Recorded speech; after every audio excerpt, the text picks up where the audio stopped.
Hello everybody, welcome back to Pokemon Sword and Shield. This one we're going to take a look at how to get Gigantamax Gengar. Now then, Gigantamax Gengar is in fact a Pokemon Shield exclusive. Obviously you're going to want to come to a Watt trader and make sure you have at least one wishing piece. This is on my second playthrough with actual Sword and Shield where I did my Ghost trainer. So this is actually kind of convenient that the Gengar is exclusive to this game. So anyway, you're going to want to come over this way. I believe it's called Giant's Cap that we're going to, but although I don't necessarily know the name, I do know exactly where we've got to go to. So gonna make our way over this way. Additionally, if you made it this far and you guys are wondering how you might be able to trade one, we do have a trade channel on our Discord server, which you can find a link to in the description. And so this is the den that you want to come to. This one happens to also spawn Machamp if you're doing Pokemon Sword.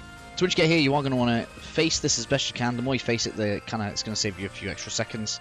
You're going to want to check your options to make sure that your text is on slow. This is going to give us a bit of extra time in a second when we actually start trying to cycle through the den.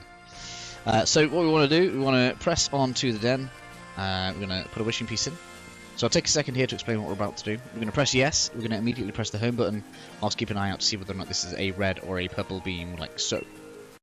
Red beam. So we're going to go ahead and close the game and restart it up. I'll do the whole thing a second time just so you guys can kind of see what we just did there.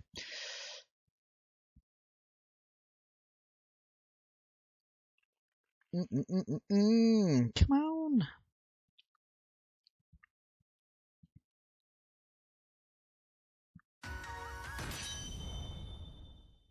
And at this point as well, we're almost near the end of the Gigantamax. Which is kind of cool. Ooh, I turned around by accident there. Yes. Save. I probably should have started explaining there, but obviously you kind of get the rhythm. That's going to be red again, so we're going to close out. So at this point, guys, now that you guys have seen what we're going to be doing, I'm going to skip forward until we get a purple beam. I'll catch you in a second. Okay then, so after a few attempts, this is what we should get. Nice big purple beam. I believe it's a 10% chance to get this, so it shouldn't take you too long. It does technically automatically save this, but I always like to just put an extra save in just because I'm paranoid like that. And then we're going to go ahead and see what we actually get in here. And we've got, looks like Double Edge, which is obviously not Pokemon we're looking for. So what we're going to actually want to do, we're going to go into Invite Others here. And then once the timer stops down, you want to come into your system settings, all the way down to the bottom where you'll see System, Date and Time, and we're going to go forward by 1 day. Now, once we go back into the game, we can exit. Looking for stuff. And we should see that it flashes back up to red. That means that this is in fact reset. And then we have another one. So just so you guys can see that again, this is actually a really good way to farm watts, right? So press on there, invite others. We're going to home on out into our settings here. Go forward a day. Now, of course, it does actually have to be a forward a day, so you can't just do the day. If you like pass over a month or a year, you do need to do all of that as well. Go back out again.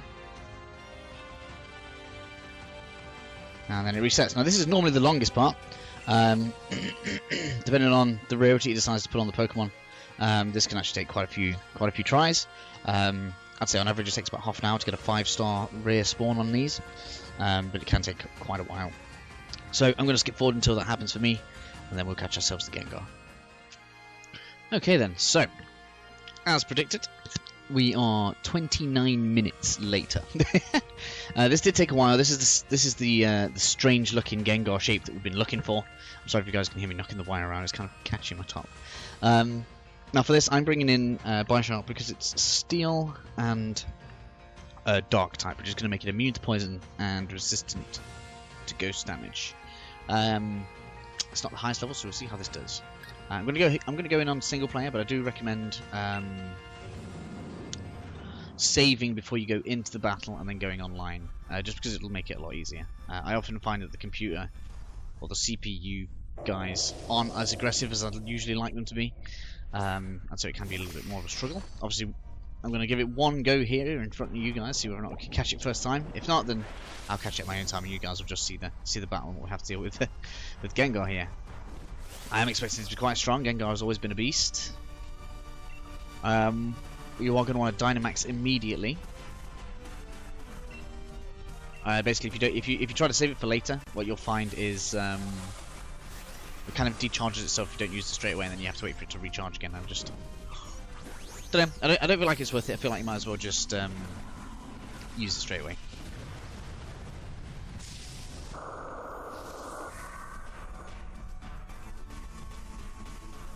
My samurai bug. Oh, Gengar looks crazy. Wow, even resistant. How many damage is this? Wow, one faint down already. That's bad.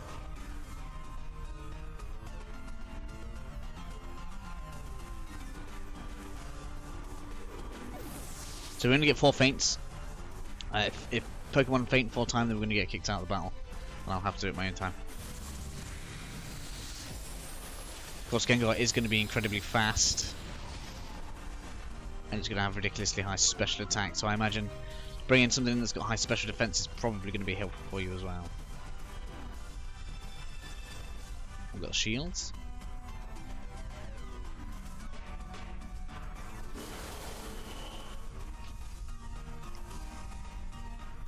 Oh dear.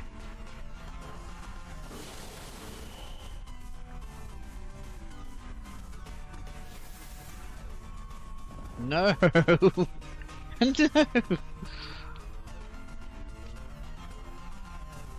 Okay. I don't know if that's going to count as one of my turns, but it is. Right, I'm going to have to pick it up. I'm going to have to.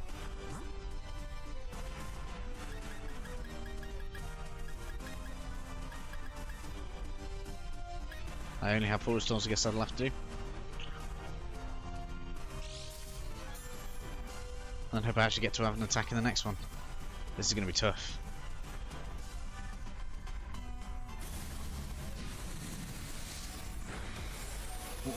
Oh, it survived. I must have a yeah, focus sash on.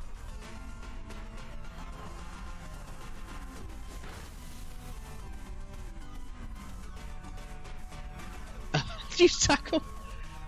Right, there goes his first set of shields.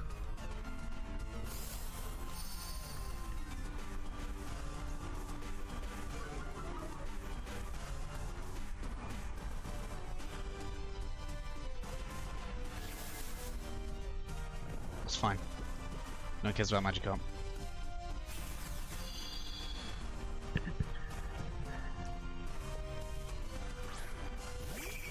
I kinda don't want Wishy-Washy back. It's just gonna get one shot again.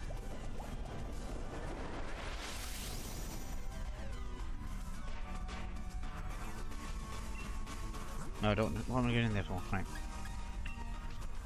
This should take it down to its second shield, wherever that's gonna end up being. Right, here goes our second feint. Goodbye, Magikarp.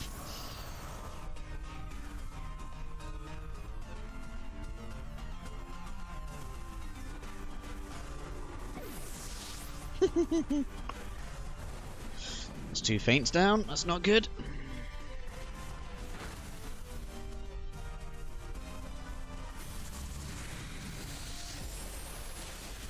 There we go, down to the second shield. Bishop's going to shrink.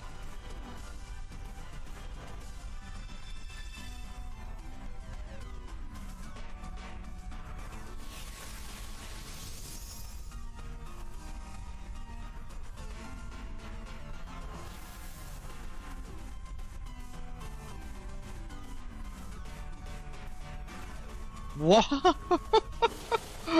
Everyone's going to faint in 3 turns.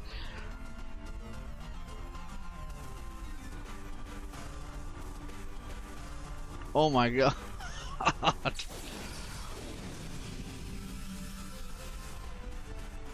What a beast. We've got 3 turns to take it down.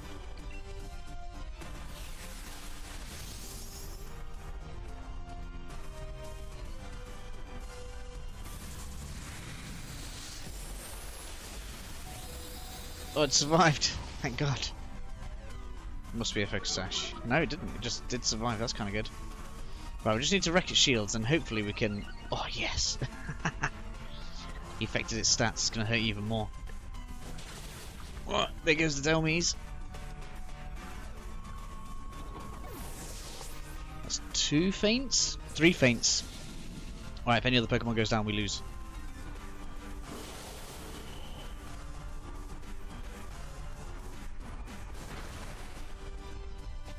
It's open! It's open!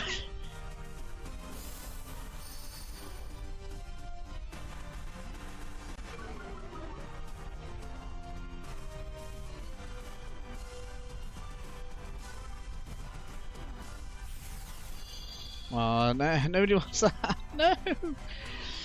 Gengar's just got to make one thing faint and it loses, and we've just got to hit it once more with the Night Slash to win. Come on, we can do this. Hit me! Hit me! No, that's it. Game over.